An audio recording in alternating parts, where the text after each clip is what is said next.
Shalom Bapak Ibu Saudara sekalian, puji bagi nama Tuhan. Kembali kita bersama-sama beribadah, walaupun masih di rumah masing-masing, tapi mari kita bersatu beribadah kepadanya, karena hanya Dialah yang layak disembah.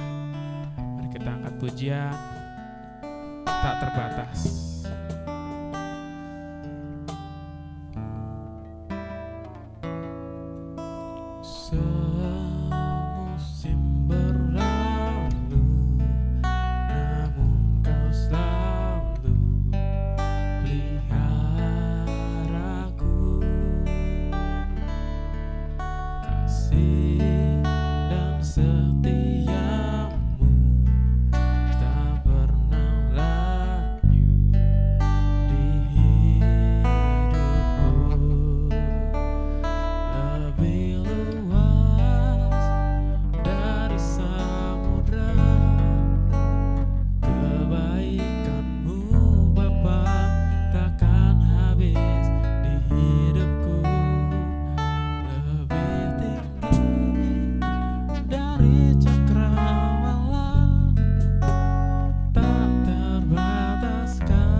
Hari ini kami anak-anakmu dari rumah masing-masing bersatu hati untuk memuji dan memuliakan nama-Mu Tuhan.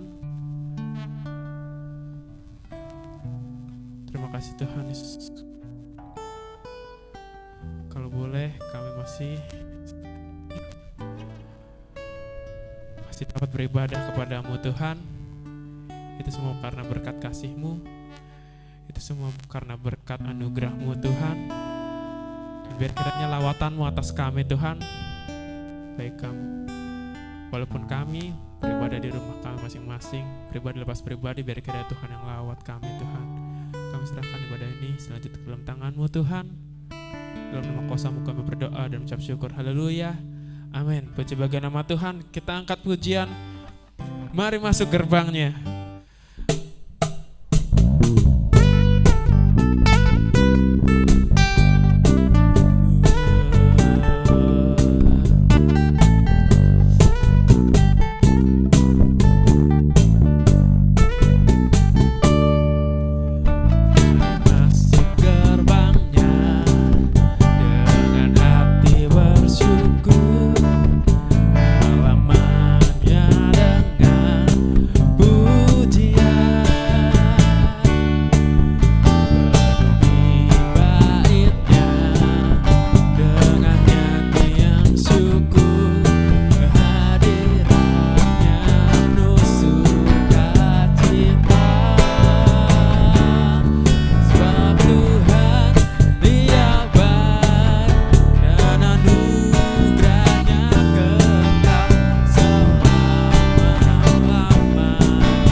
Bagi nama Tuhan. Ada sukacita, amin. Ya, biasanya kalau kita beribadah bareng-bareng ada audiens nih, ada jemaat.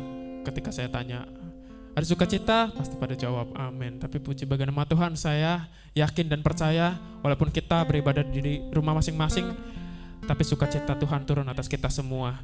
Puji bagi nama Tuhan. Kita angkat pujian berikutnya, oleh darah anak domba.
sebelum kita mendengarkan firman Tuhan pada pagi hari ini,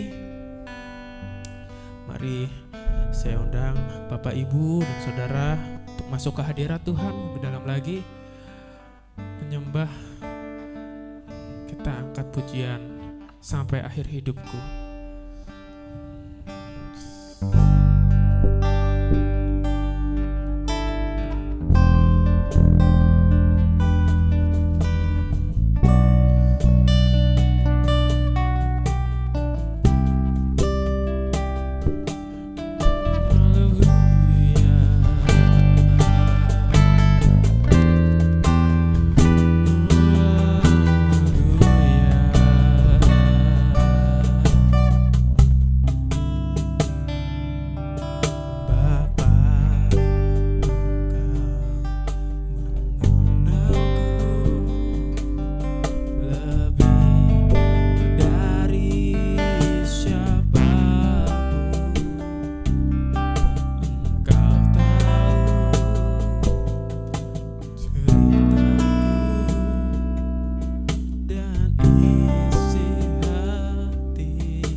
Segala pujian hanya bagi-Mu Tuhan.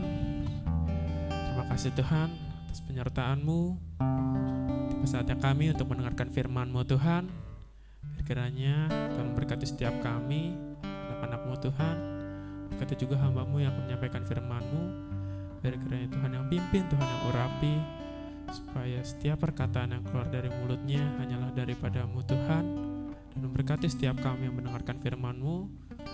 Kiranya kami dapat mengerti dan melakukan, dan firman-Mu menjadi pedoman bagi hidup kami. Terima kasih Tuhan Yesus buat berkat-Mu Tuhan. Kami serahkan ibadah ini selanjutnya ke dalam tangan-Mu. Dalam nama Tuhan Yesus kami berdoa dan mengucap syukur. Haleluya. Amin.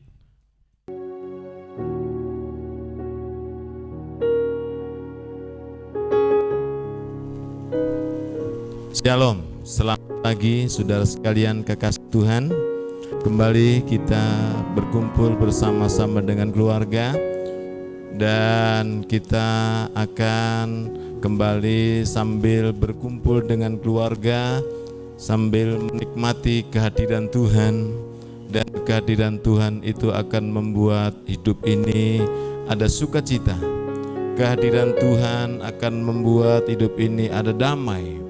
Dan kehadiran Tuhan akan membuat hidup ini tidak dikuasai oleh roh ketakutan, tetapi damai sejahtera yang daripada Tuhan akan selalu melimpah dalam kehidupan kita semua. Masih dalam suasana Paskah, saudara. Bicara Paskah itu bicara tentang pengorbanan dan juga kebangkitan Tuhan Yesus Kristus. Dan kita sudah tahu bahwa apa yang Yesus lakukan itu untuk kita semua. Dan alangkah bahagianya sebagai orang yang percaya kepada Tuhan Yesus Kristus, karena di dalamnya ada kehidupan, ada jaminan, ada janji, dan kita bersyukur kepada Tuhan. Dan biarlah pada pagi hari ini kita akan kembali merenungkan kebenaran firman Tuhan, dan kita berdoa mohon urapan yang daripada Tuhan mengurapi setiap hati dan pikiran kita, sehingga setiap firman yang kita dengar itu ada tempat dalam setiap hati kita dan dapat mengubah hidup kita, sehingga kita menjadi lebih baik dan berkenan di hadapan Tuhan.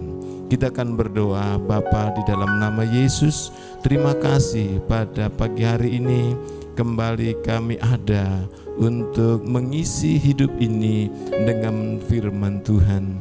Kembali kami menikmati hari ini, selain kami menikmati segala hal yang baik daripada Tuhan, kami akan menikmati kebenaran firman Tuhan yang tidak akan pernah berubah dari dulu, sekarang, dan sampai selamanya.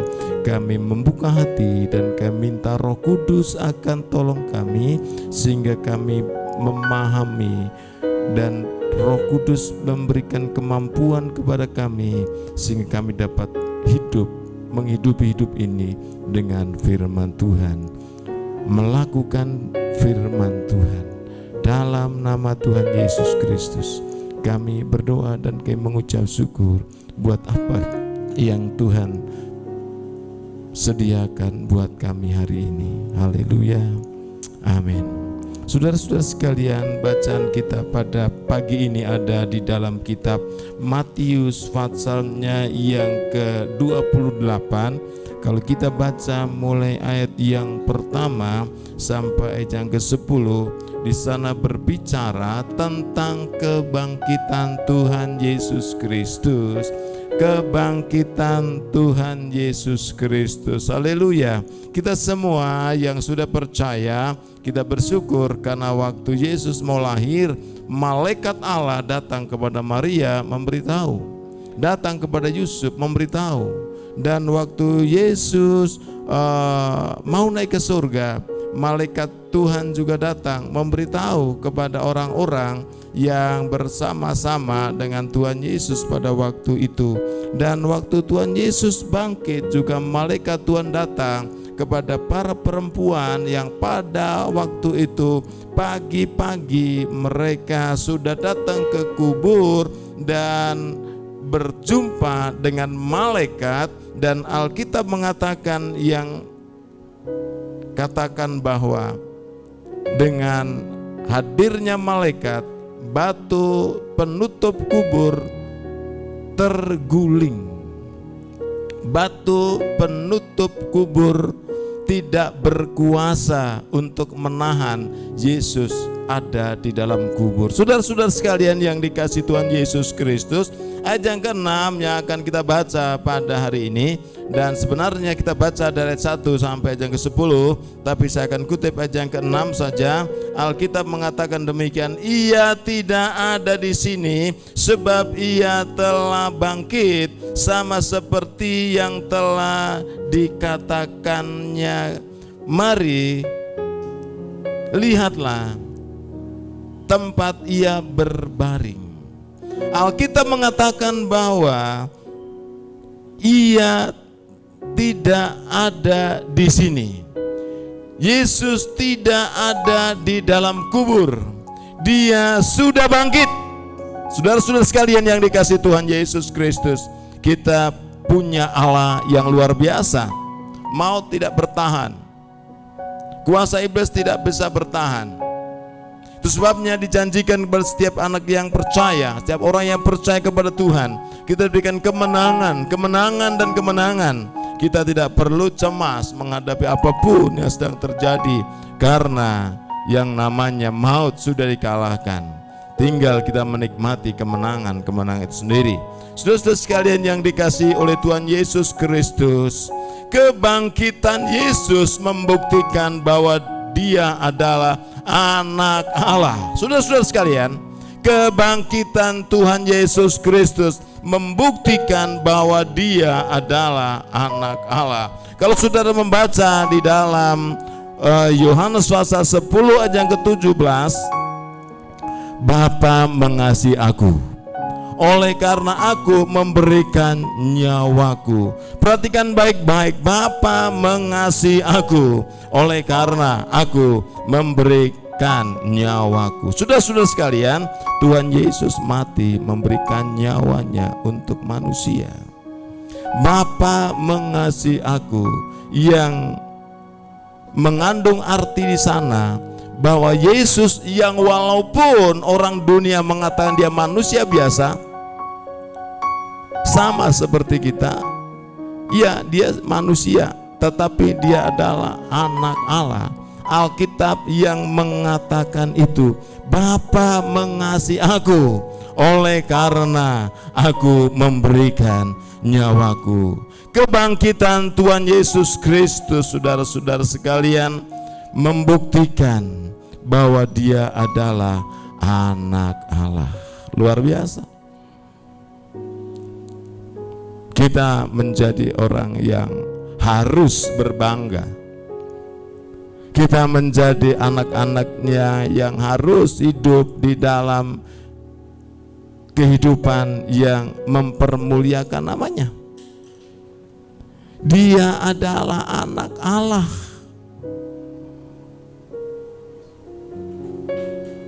Setiap Desember tanggal 25 kita memperingati hari kelahirannya.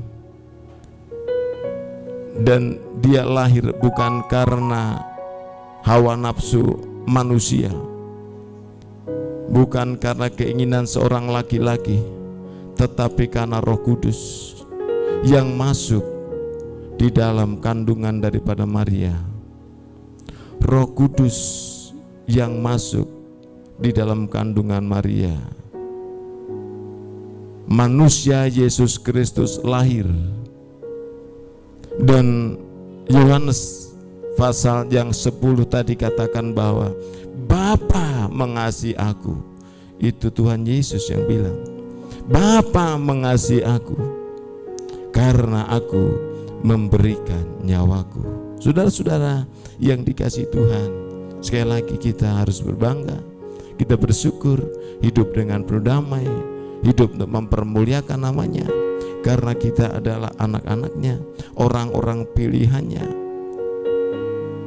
orang-orang yang dikasihinya, menjadi sasaran kasihnya, orang-orang yang dipelihara, dilindungi, disertai, luar biasa. Tidak pernah ada orang yang seperti dia. Walaupun mungkin orang tua kita, bapak ibu kita, tetapi tidak seperti Yesus. Dia tidak terbatas. Sementara orang tua kita secara jasmani dia terbatas. Dalam semuanya terbatas. Terbatas kemampuan, terbatas waktu. Tetapi dia adalah Allah yang tidak terbatas. Dia mengangkat kita menjadi anaknya, menjadi miliknya, yang senantiasa ada di dalam pemeliharaannya, ada di dalam pengawasannya, dan kita bersyukur kepada Tuhan. Kebangkitannya membuktikan bahwa dia adalah anak Allah. Luar biasa. Yang berikutnya, kebangkitannya membuktikan kebenaran Alkitab. Kebenaran Alkitab, buku yang kita punya, buku yang luar biasa, yang di dalamnya bukan hanya mengandung keberhasilan seseorang, kesuksesan seseorang, yang di dalamnya mengandung keselamatan umat manusia. Banyak orang meragukan bahwa ini adalah perkataan Allah. Banyak orang meragukan bahwa ini bukan firman Allah. Tetapi kita tahu, saudara-saudara sekalian, bahwa Alkitab ini adalah perkataan Allah. Apa yang terjadi dalam dunia, termasuk apa yang kita saksikan, yang kita dengar, yang kita lihat sekarang, itu adalah penggenapan firman Tuhan. Sudah tertulis di dalam Alkitab. Baik dari kelahiran Yesus, kematian Yesus, kebangkitan Yesus, keadaan akhir zaman, sudah tertulis di dalam Alkitab. Itu sebabnya saudara-saudara sekalian, setialah kita membaca firman Tuhan, merenungkan firman Tuhan, karena yang ada di dalamnya ini adalah perkataan firman Tuhan. Di dalam Alkitab mengatakan, Mazmur pasal 16 ayat yang ke-10 mengatakan demikian, sebab engkau tidak menyerahkan aku ke dalam dunia orang mati. Mazmur sudah mencatat bahwa sebab engkau tidak menyerahkan aku ke dunia orang mati. Yang menulis Mazmur adalah Raja Daud. Tetapi ayat ini bukan ditujukan kepada Raja Daud. Ini ditujukan kepada Tuhan Yesus Kristus. Sebab engkau tidak menyerahkan aku ke dunia orang mati. Jelas bahwa Yesus Kristus bangkit membuktikan bahwa apa yang disampaikan, apa yang tertulis di dalam Alkitab ini adalah firman Allah. Tidak rugi untuk kita membaca, merenungkan, mengikuti apa yang kita harus lakukan sesuai Alkitab, apa yang harus kita tinggalkan sesuai Alkitab. Tidak rugi saudara, karena kita sedang melakukan perkataan Allah. Jadi saudara-saudara yang saya kasih dalam Tuhan Yesus Kristus, kalau yang pertama dikatakan bahwa kebangkitannya membuktikan dia adalah anak Allah, yang kedua kebangkitan Yesus membuktikan kebenaran Alkitab. Alkitab ini benar adanya. Isilah hidup kita dengan firman Allah, dengan perkataan Allah. Karena waktu kita isi hidup ini dengan perkataan Allah, ada damai, ada sukacita, ada pengharapan. Dan semua yang dikatakan oleh Alkitab itu benar adanya. Kalau Alkitab katakan bahwa yang percaya Tuhan akan diselamatkan, itu benar adanya. Kalau Alkitab katakan bahwa Allah akan menolong dan memberkati kita, itu yang akan Dia lakukan.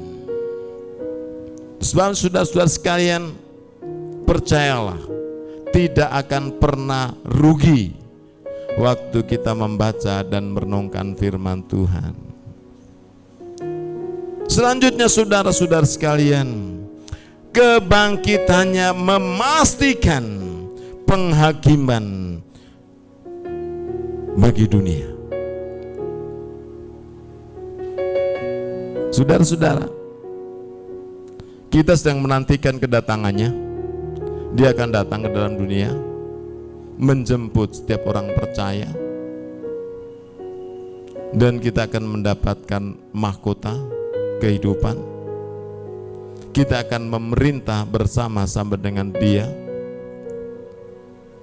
Tetapi dunia akan berhadapan dengan hakim yang adil. Siapa Dia? Dia adalah Tuhan Yesus Kristus. Dia tidak mati, Dia sudah bangkit.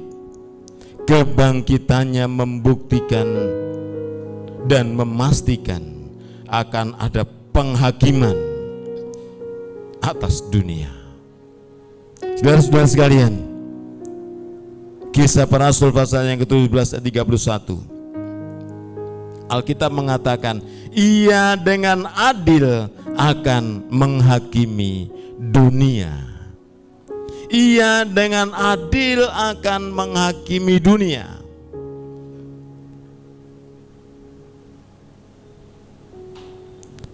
Kita sebagai miliknya, kita hidup di dalamnya, mengikuti ajarannya, menjauhi apa yang Dia larang. Percayalah, kita akan ada dalam posisi yang dibenarkan oleh Allah, karena kita percaya Tuhan Yesus Kristus. Dunia yang sedang dan masih menolak, dia akan berhadapan dengan hakim yang adil. Kita tahu siapa itu hakim yang akan menghakimi dunia. Kita tahu siapa itu hakim yang akan menghakimi dunia. Itu adalah Tuhan Yesus Kristus yang kita sembah sekarang, yang kita tinggikan sekarang, yang kita muliakan sekarang, yang namanya kita beritakan sekarang.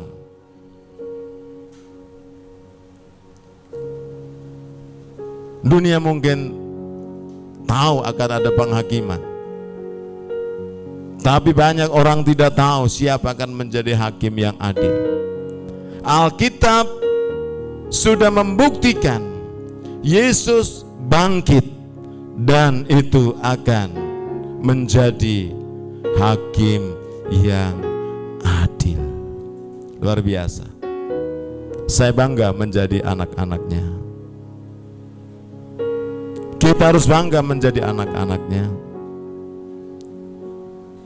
Dan saya rindu biarlah baik keluarga, sidang jemaat, kita akan bangga menjadi anak-anaknya.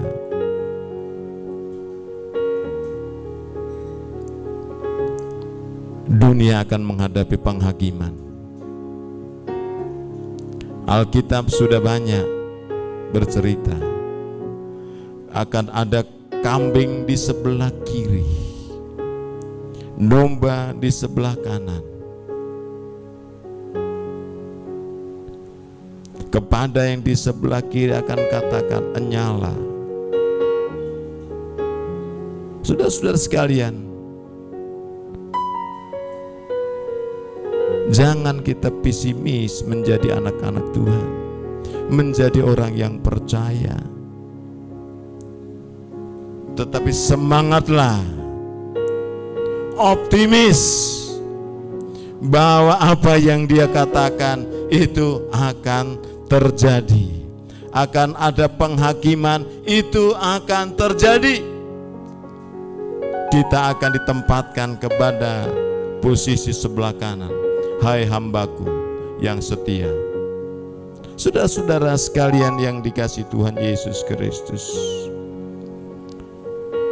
selain kebangkitannya membuktikan dia anak Allah, kebangkitannya membuktikan kebenaran Alkitab, dan kebangkitannya akan memastikan penghakiman orang yang tidak percaya kepada Tuhan. Dan yang terakhir, kebangkitannya memastikan bahwa hidup kita semua akan mendapat warisan, akan mendapatkan warisan. Ada banyak orang gagal mengolah warisan, tapi kita tidak mau gagal dalam mengelola warisan. Saudara-saudara sekalian yang dikasihi Tuhan, kitab 1 Petrus pasal 1 ayat 3 dan 4 mengatakan demikian. Oleh karena kebangkitan Yesus Kristus dari antara orang mati kepada suatu hidup yang penuh pengharapan untuk menerima bagian yang tidak dapat binasa. Itu pasti. Buat saya dan saudara itu pasti. Kita akan menerima warisan yang tidak dapat binasa kalau kita setia sampai akhir. Itu pasti. Jangan pernah gagal dalam kita mengikut kepada Tuhan Yesus. Jangan pernah berhenti di tengah jalan kita mengikut Tuhan Yesus Kristus. Kita disediakan warisan yang kekal, hidup kekal di dalam kerajaan surga. Kebanyakan orang, kalau kita belum melihat, belum percaya, sehingga belum serius. Tetapi di atas kita sudah diingatkan bahwa kebangkitan Tuhan Yesus Kristus membuktikan kebenaran Alkitab, kebenaran bahwa ini adalah firman Allah. Apa yang dikatakannya adalah benar. Dan kalau dia sediakan hadiah, dia sediakan kehidupan yang kekal bagi orang yang percaya, itu benar adanya. Jangan pernah ragu. Tuhan tolong kita semua. Roh Kudus akan terus ada bersama dengan kita, sehingga kita akan terus kuat di dalam Tuhan, dalam kita menghadapi situasi seperti yang sekarang kita sedang alami. Dan jangan lupa terus berdoa kepada Tuhan agar kita semua dikuatkan, kita semua diberikan kemampuan. Berdoa buat pemerintah diberikan hikmat untuk mengatur bangsa yang besar seperti Indonesia. Kita berdoa buat orang-orang yang belum percaya Tuhan Yesus, karena mereka tidak ada harapan, sedang menuju kepada kebinasaan. Doakan buat mereka semua. Ada family, sanak saudara yang belum percaya atau belum sungguh-sungguh, kita doakan. Inilah waktunya. Gereja Sidang Jemaat Allah Jawa Barat sekarang sedang menjalani doa dan puasa selama 40 hari.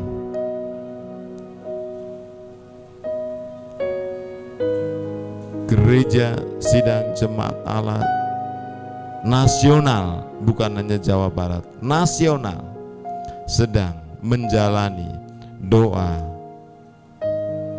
puasa 40 hari yang sudah dimulai dari waktu hari Paskah sampai nanti hari kenaikan ke surga. Kita berdoa, Tuhan tolong kita semua tetap yakin bahwa Dia adalah anak Allah. Kebangkitannya membuktikan kebenaran Alkitab. Alkitab itu benar adanya. Dunia sedang menghadapi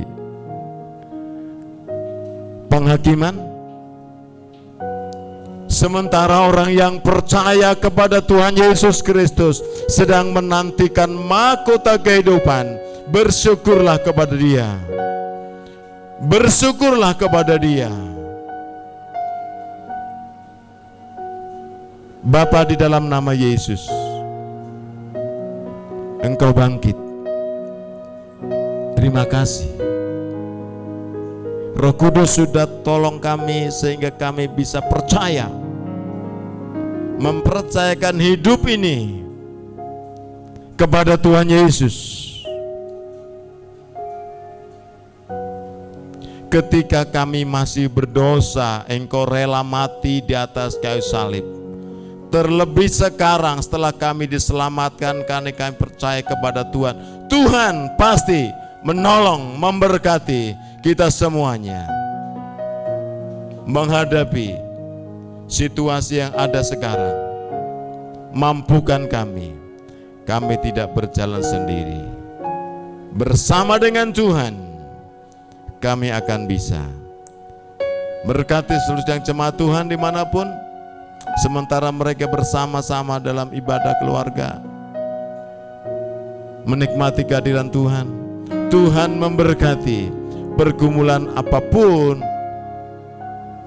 Tuhan adalah Tuhan yang mengerti, sanggup memberkati setiap anak-anak Tuhan. Terima kasih Bapa di dalam surga. Berkati bangsa dan negara kami Indonesia. Bapak Presiden, Bapak Wakil Presiden, kabinet yang ada, para menteri, semua Tuhan berikan hikmat, bisa mengambil langkah-langkah yang tepat seperti yang Tuhan mau. Terima kasih Bapa di dalam surga, sebab Dia hidup, ada hari esok. Haleluya, amin.